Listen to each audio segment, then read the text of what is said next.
ನಮಸ್ಕಾರ ಸ್ನೇಹಿತರೆ, ನಾನು ಹನುಮಂತ್ ಮಾಗಿ. ಸ್ನೇಹಿತರೆ, ರಾಜಸ್ಥಾನದ ಗಡಿ ಜಿಲ್ಲೆಯ ಗಂಗಾನಗರದಲ್ಲಿ ನಡೆದಿರುವಂತಹ ಒಂದು ಅಮಾನವೀಯ ಘಟನೆ ಇಡೀ ದೇಶದಾದ್ಯಂತ ಸಾಕಷ್ಟು ಆಕ್ರೋಶಕ್ಕೆ ಕಾರಣವಾಗಿತ್ತು.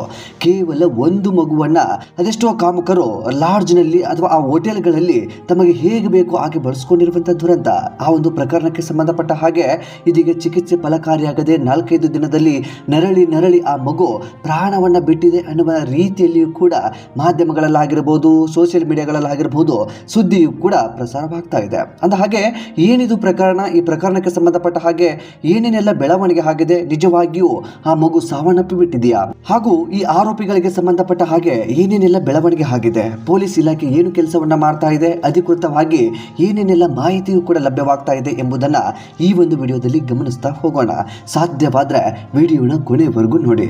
ನೀವೇನಾದರೂ ನಮ್ಮ ಚಾನಲ್ನ ಸಬ್ಸ್ಕ್ರೈಬ್ ಮಾಡಿಕೊಳ್ಳದೆ ವಿಡಿಯೋವನ್ನು ಗಮನಿಸ್ತಾ ಇದ್ರೆ ಈ ಕೂಡಲೇ ಸಬ್ಸ್ಕ್ರೈಬ್ ಮಾಡಿ ಹಾಗೂ ನೋಟಿಫಿಕೇಶನ್ಗಾಗಿ ಬೆಲ್ ಐಕನ್ ಕೂಡ ಕ್ಲಿಕ್ ಮಾಡಿಕೊಳ್ಳಿ. ಸ್ನೇಹಿತರೆ, ರಾಜಸ್ಥಾನದ ಗಡಿ ಜಿಲ್ಲೆಯಾದಂತಹ ಶ್ರೀ ಗಂಗಾನಗರದಲ್ಲಿ ಕೇವಲ 13 ವರ್ಷದ ಶಾಲಾ ಬಾಲಕಿಯ ಮೇಲೆ ನಡೆದಿರುವಂತಹ ಪೈಶಾಚಿಕ ಸಾಮೂಹಿಕ ಅತ್ಯಾಚಾರ ಪ್ರಕರಣ ಇಡೀ ದೇಶವನ್ನೇ ತಲ್ಲಣಗೊಳಿಸಿದೆ.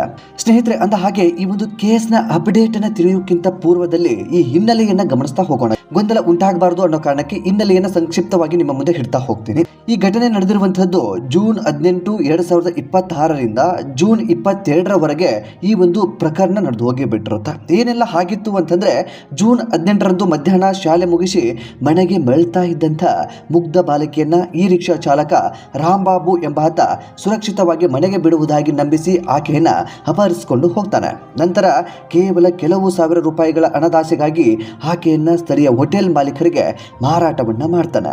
ಜೂನ್ 18ರಿಂದ ಜೂನ್ 22ರವರೆಗಿನ ಸತತ 5 ದಿನಗಳ ಕಾಲ ಆಕೆಯನ್ನ ಜಗತ್ತಿನ ಕಣ್ಣಿಗೆ ಕಾಣದಂತೆ ವಿವಿಧ ಹೋಟೆಲ್ಗಳಲ್ಲಿ ಕೂಡಿ ಹಾಕಲಾಗುತ್ತೆ. ಹೋಟೆಲ್ ಮ್ಯಾನೇಜರ್ಗಳು, ಸಿಬ್ಬಂದಿಗಳು ಮತ್ತು ಹೊರಗಿನಿಂದ ಬಂದ ಕಾಮುಕರು ಸೇರಿದಂತೆ ಬರೋಬ್ಬರಿ 30ಕ್ಕೂ ಹೆಚ್ಚು ನಾಮರ್ದರು ಈ ಮುಗ್ಧ ಬಾಲಕಿಯ ಮೇಲೆ ಎರಗಿ ಬಿಟ್ಟಿರ್ತಾರೆ. ಇನ್ನು ಜೂನ್ 22ರಂದು ಪೋಷಕರ ದೂರಿನ ಮೇರೆಗೆ ಸಿಸಿಟಿವಿ ಮತ್ತು ಮೊಬೈಲ್ ಲೊಕೇಶನ್ ಆಧರಿಸಿ ದಾಳಿ ನಡೆಸಿದ ರಾಜಸ್ಥಾನ್ ಪೊಲೀಸರು ಬಾಲಕಿಯನ್ನ ನರಕ ರೂಪದಿಂದ ರಕ್ಷಣೆ ಕೂಡ ಮಾಡ್ತಾರೆ. ಇದಾದ ನಂತರ ಜೂನ್ 30 ಮತ್ತು ಜುಲೈ 1ರ ನಡುವೆ ಘಟನೆಗೆ ಆಶ್ರಯ ನೀಡಿದ್ದ ಹೋಟೆಲ್ ಕುಂಗರ್, ಹೋಟೆಲ್ ಜಾಯ್ ಹಿಂದ್ ಮತ್ತು ಹೋಟೆಲ್ ಸಫೈರ್ ಎಂಬ 3 ಪ್ರಮುಖ ಹೋಟೆಲ್ಗಳ ಅಕ್ರಮ ಕಟ್ಟಡಗಳನ್ನ ಜಿಲ್ಲಾಡಳಿತ ಬುಲ್ಡೋಜರ್ಗಳ ಮೂಲಕ ಅಥವಾ ಬುಲ್ಡೋಜರ್ನ ಬಳಸಿ ಧ್ವಂಸವನ್ನು ಕೂಡ ಗೊಳಿಸುತ್ತೆ. ಈಗ ಈ ಪ್ರಕರಣಕ್ಕೆ ಸಂಬಂಧಿಸಿದಂತೆ ಕಳೆದ 6 ದಿನದಲ್ಲಿ ಅತ್ಯಂತ ಮಹತ್ವದ ಹಾಗೂ ಕಟ್ಟುನಿಟ್ಟಿನ ಕಾನೂನು ಬೆಳವಣಿಗೆಗಳು ಕೂಡ ನಡೆದು ಹೋಗಿದ್ದಾವೆ. ವಿಶೇಷ ತನಿಖಾ ತಂಡ ಹೋಟೆಲ್ಗಳ ಡಿವಿಆರ್, ಸಿಸಿಟಿವಿ ದೃಶ್ಯಗಳು ಮತ್ತು ಹೋಟೆಲ್ ಮಾಲೀಕರ ಫೋನ್ಗಳಲ್ಲಿದ್ದಂತಹ ಡಿಜಿಟಲ್ ಪುರಾವೆಗಳನ್ನು ಕೂಡ ತೀವ್ರವಾಗಿ ಜಾಲಾಡ್ತಾ ಇದ್ದಾರೆ. ಇದರ ಪರಿಣಾಮವಾಗಿ ಪ್ರಕರಣದಲ್ಲಿ ಬಂಧಿತರಾದವರ ಒಟ್ಟು ಸಂಖ್ಯೆ ಇದೀಗ 19ಕ್ಕೆ ಏರಿಕೆ ಆಗಿದೆ. ಇನ್ನೂ 11 ಜನ ತಲೆಮರೆಸಿಕೊಂಡಿದ್ದಾರೆ. ಇತ್ತೀಚಿನ ಕಾರ್ಯಾಚರಣೆಯಲ್ಲಿ ಲೈಂಗಿಕ ದೌರ್ಜನ್ಯದಲ್ಲಿ ನೇರವಾಗಿ ಭಾಗಿಯಾಗಿದ್ದಂತಹ ಮತ್ತೊಬ್ಬ ಆರೋಪಿಯನ್ನ ಪೊಲೀಸರು ಕಂಬಿ ಹಿಂದೆ ತಳ್ಳಿದ್ದಾರೆ.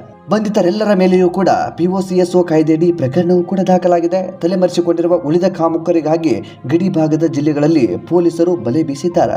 ಘಟನೆಯ ಗಂಭೀರತೆಯನ್ನು ಪರಿಗಣಿಸಿ ಕಳೆದ 6 ದಿನಗಳ ಹಿಂದೆ ನವದೆಹಲಿಯಲ್ಲಿ ರಾಷ್ಟ್ರೀಯ ಮಹಿಳಾ ಆಯೋಗವು ತುರ್ತು ವಿಚಾರಣೆ ನಡೆಸಿದೆ. ಆಯೋಗದ ಅಧ್ಯಕ್ಷರಾಗಿರುವಂತಹ ವಿಜಯ ರಾಹಟ್ಕರ್ ಅವರು ರಾಜಸ್ಥಾನ ಸರ್ಕಾರ ಮತ್ತು ಶ್ರೀ ಗಂಗಾನಗರ ಜಿಲ್ಲಾಡಳಿತಕ್ಕೆ ಅತ್ಯಂತ ಕಟ್ಟುನಿಟ್ಟಿನ ಆದೇಶವನ್ನು ಕೂಡ ಜಾರಿ ಮಾಡಿದ್ದಾರೆ. ಜಿಲ್ಲಾ ಮ್ಯಾಜಿಸ್ಟ್ರೇಟ್ ಮತ್ತು SP ಅವರಿಗೆ 15 ದಿನಗಳ ಒಳಗಾಗಿ ಸಮಗ್ರ ಆಕ್ಷನ್ ಟೇಕನ್ ರಿಪೋರ್ಟ್ ಅಂದ್ರೆ ಕೈಗೊಂಡ ಕ್ರಮಗಳ ವರದಿಯನ್ನ ಸಲ್ಲಿಸಲು ಆದೇಶವನ್ನು ಕೂಡ ನೀಡಿದ್ದಾರೆ. ಬಾಲಕಿಯನ್ನ ರಕ್ಷಿಸಿದ ನಂತರ ಮಕ್ಕಳ ಕಲ್ಯಾಣ ಸಮಿತಿ ಮುಂದೆ ಹಾಜರುಪಡಿಸಲು ವಿಳಂಬ ಮಾಡಿದ್ದಕ್ಕಾಗಿ ಆಯೋಗ ತೀವ್ರ ಆಕ್ರೋಶವನ್ನು ಕೂಡ ವ್ಯಕ್ತಪಡಿಸಿದೆ. ಅಷ್ಟೇ ಅಲ್ಲದೆ ಗಡಿ ಜಿಲ್ಲೆಗಳಲ್ಲಿ ಅಕ್ರಮವಾಗಿ ಮತ್ತು ಪರವಾನಗಿ ಇಲ್ಲದೆ ನಡೆಯುತ್ತಿರುವಂತಹ ಎಲ್ಲಾ ಹೋಟೆಲ್ಗಳ ಹಾಗೂ ಲಾಡ್ಜ್ಗಳನ್ನು ಮುಂದಿನ 15 ದಿನಗಳ ಒಳಗಾಗಿ ಪತ್ತೆ ಹಚ್ಚಬೇಕು.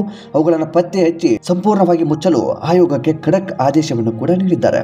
ಇನ್ನು ಈ ಪ್ರಕರಣ ಇಷ್ಟೊಂದು ಸೂಕ್ಷ್ಮವಾಗಿರುವಾಗಲೇ ಕಳೆದ 3-4 ದಿನಗಳಿಂದ ಸಾಮಾಜಿಕ ಮಾಧ್ಯಮಗಳಾದ ಟ್ವಿಟರ್ಗಳಾಗಿರಬಹುದು, ವಾಟ್ಸಪ್ಗಳಾಗಿರಬಹುದು, ಇನ್ಸ್ಟಾಗ್ರಾಮ್ಗಳಲ್ಲಾಗಿರಬಹುದು, ಬೇರೆ ಬೇರೆ ಸೋಷಿಯಲ್ ಮೀಡಿಯಾಗಳು ಅಥವಾ ಮಾಧ್ಯಮಗಳಲ್ಲಿ ಒಂದು ಸುದ್ದಿಯು ಕೂಡ ಹರಿದಾಡೋಕೆ ಪ್ರಾರಂಭಿಸಿದೆ. ಶ್ರೀ ಗಂಗಾನಗರದ ಸಂತ್ರಸ್ತೆ ಆಸ್ಪತ್ರೆಯಲ್ಲಿ ಚಿಕಿತ್ಸೆ ಫಲಕಾರಿಯಾಗದೆ ಮೃತಪಟ್ಟಿದ್ದಾಳೆ ಮತ್ತು ಪೊಲೀಸರು ಆಕೆಯ ಶವವನ್ನು ಸಾಗಿಸುತ್ತಿದ್ದಾರೆ ಎಂಬ ಆಘಾತಕಾರಿ ಪೋಸ್ಟ್ಗಳು ಹಾಗೂ ವಿಡಿಯೋಗಳು ವೈರಲ್ ಕೂಡ ಆಗ್ತಾ ಇದ್ದಾವೆ. ಇದಕ್ಕೆ ಸಂಬಂಧಪಟ್ಟ ಹಾಗೆ ಸಾರ್ವಜನಿಕರಲ್ಲಿ ಭಾರಿ ಆತಂಕವೂ ಕೂಡ ಮೂಡ್ತಾ ಇದೆ. ಇನ್ನು ಈ ಒಂದು ಪ್ರಕರಣಕ್ಕೆ ಸಂಬಂಧಪಟ್ಟ ಹಾಗೆ ಅಥವಾ ಈ ಒಂದು ವದಂತಿಗೆ ಸಂಬಂಧಪಟ್ಟ ಹಾಗೆ ಪೊಲೀಸ್ ಇಲಾಖೆಯು ಕೂಡ ಒಂದು ಸ್ಪಷ್ಟನೆಯನ್ನ ನೀಡಿದೆ. ಇನ್ನು ಶ್ರೀಗಂಗಾನಗರದ SP ಶಂಕರ್ ಅವರು ಅಧಿಕೃತ ಪ್ರಕಟಣೆಯನ್ನು ಕೂಡ ಹೊರಡಿಸಿ ಸತ್ಯವನ್ನ ಬಹಿರಂಗಪಡಿಸಿದ್ದಾರೆ. ಬಾಲಕಿ ಮೃತಪಟ್ಟಿರುವ ಸುದ್ದಿ ಸಂಪೂರ್ಣ ಸುಳ್ಳು ಮತ್ತು ಆಧಾರ ರಹಿತವಾಗಿರುವಂತದ್ದು ಅಂತ ಹೇಳಿ ಸ್ಪಷ್ಟನೆಯನ್ನ ನೀಡಿದ್ದಾರೆ. ಬಾಲಕಿ ಸುರಕ್ಷಿತವಾಗಿದ್ದಾಳೆ ಮತ್ತು ಆಕೆಗೆ ವೈದ್ಯಕೀಯ ಚಿಕಿತ್ಸೆ ನೀಡಲಾಗ್ತಾ ಇದೆ ಎಂದು ಪೊಲೀಸರು ಸ್ಪಷ್ಟನೆಯನ್ನ ನೀಡಿದ್ದಾರೆ. ವಾಸ್ತವವಾಗಿ ಸಾಮಾಜಿಕ ಜಾಲತಾಣದಲ್ಲಿ ವೈರಲ್ ಆದ ಶವ ಸಂಸ್ಕಾರದ ವಿಡಿಯೋ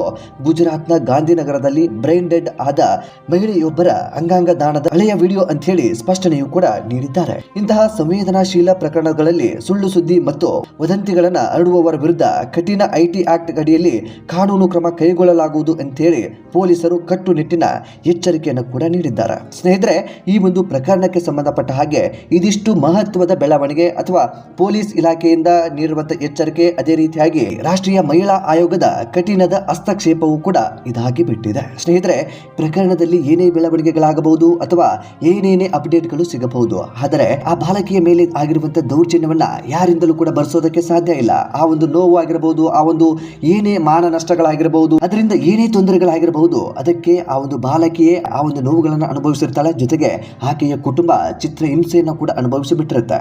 ಇಂತಹ ಒಂದು ಪರಿಸ್ಥಿತಿ ಯಾವ ಮಕ್ಕಳಿಗೂ ಕೂಡ ಬೇಡ ಅನ್ನುವಂಥದ್ದು ಇಲ್ಲಿ ನಾವೆಲ್ಲರೂ ಕೂಡ ಸ್ಪಷ್ಟವಾಗಿ ಹೇಳಲೇಬೇಕಾಗಿದೆ. ಇನ್ನು ಈ ಒಂದು ಪ್ರಕರಣಕ್ಕೆ ಸಂಬಂಧಪಟ್ಟ ಹಾಗೆ ಇನ್ನು ಮುಂದುವರೆದು ಹಂತಕರು ಏನು ಮಾಡಿದ್ರು ಅಂತಂದ್ರೆ, ಇದೊಂದು ಮಕ್ಕಳನ್ನ ಮಾರಾಟ ಮಾಡುವಂತದ್ದು, ಮಹಿಳೆಯರನ್ನ ಮಾರಾಟ ಮಾಡುವಂತಹ ಒಂದು ಜಾಲವು ಅನ್ನುವಂಥದ್ದು ಕೂಡ ಪೊಲೀಸ್ ತನಿಖೆಯಲ್ಲಿ ಇದೀಗ ಸ್ಪಷ್ಟವಾಗಿದೆ. ಈ ಒಂದು ಆರೋಪಕ್ಕೆ ಸಂಬಂಧಪಟ್ಟ ಹಾಗೆ 19 ಜನರನ್ನ ಪೊಲೀಸರು ಕಂಬಿ ಹಿಂದೆ ತಳ್ಳಿದ್ದಾರೆ. ಜೊತೆಗೆ ಇವರಿಗೆ ಗಲ್ಲು ಶಿಕ್ಷೆಯನ್ನು ಕೊಡಬೇಕು ಅಥವಾ ಗಲ್ಲು ಶಿಕ್ಷೆ ಪ್ರಕಟ ಆಗುವ ರೀತಿಯಲ್ಲಿ ಕಾನೂನು ಚೌಕಟ್ಟಿನಲ್ಲಿ ಸಮಾಜಕ್ಕೆ ಒಂದು ಸಂದೇಶವನ್ನು ಕೊಡಬೇಕು ಅನ್ನುವ ಕಾರಣಕ್ಕೆ ಹಗಲಿರುಳು ಈ ಒಂದು ಪ್ರಕರಣದಲ್ಲಿ ಆಕ್ಟಿವ್ ಆಗಿ ಕೆಲಸವನ್ನ ಮಾಡ್ತಾ ಇದ್ದಾರೆ. ಸ್ನೇಹಿತರೆ, ಇಂಥದ್ದೊಂದು ಅಮಾನವೀಯ ಘಟನೆ, ಈ ಒಂದು ದುರಂತದ ಕುರಿತಾಗಿ ಏನೇನೆಲ್ಲ ವದಂತಿಗಳು ಕೇಳಿ ಬರ್ತಾ ಇದ್ವು, ಏನೇನೆಲ್ಲ ಈ ಕೇಸ್ ಅಪ್ಡೇಟ್ ಆಗಿದೆ ಅನ್ನೋದರ ಕುರಿತಾಗಿ ನಿಮ್ಮ ಮುಂದೆ ಅಸಲಿ ಸತ್ಯಾಸತ್ಯತೆಯನ್ನು ಇಟ್ಟಿದ್ದೇನೆ. ಕಳೆದ 3-4 ದಿನದಿಂದಲೂ ಕೂಡ ನಾನು ಈ ಒಂದು ಪ್ರಕರಣಕ್ಕೆ ಸಂಬಂಧಪಟ್ಟ ಹಾಗೆ ಮಾಹಿತಿಯನ್ನು ಗಮನಿಸ್ತಾ ಇದ್ದೆ. ಫ್ಯಾಕ್ಟ್ ಚೆಕ್ಗೆ ಇಳಿದಂತ ಸಂದರ್ಭದಲ್ಲೂ ಕೂಡ ನಮಗೂ ಕೂಡ ಗೊಂದಲ. ಯಾಕೆ ಅಂತಂದ್ರೆ, ಕೆಲವು ಮಾಧ್ಯಮಗಳು ಸೋಷಿಯಲ್ ಮೀಡಿಯಾದಲ್ಲಿ ಮಗು ಸಾವನ್ನಪ್ಪಿದೆ ಅನ್ನುವ ಹಾಗೆ ಯಾರು ಕೂಡ ಊಹೆ ಮಾಡ್ಕೊಳ್ಳೋದಕ್ಕೆ ಆಗೋದಿಲ್ಲ.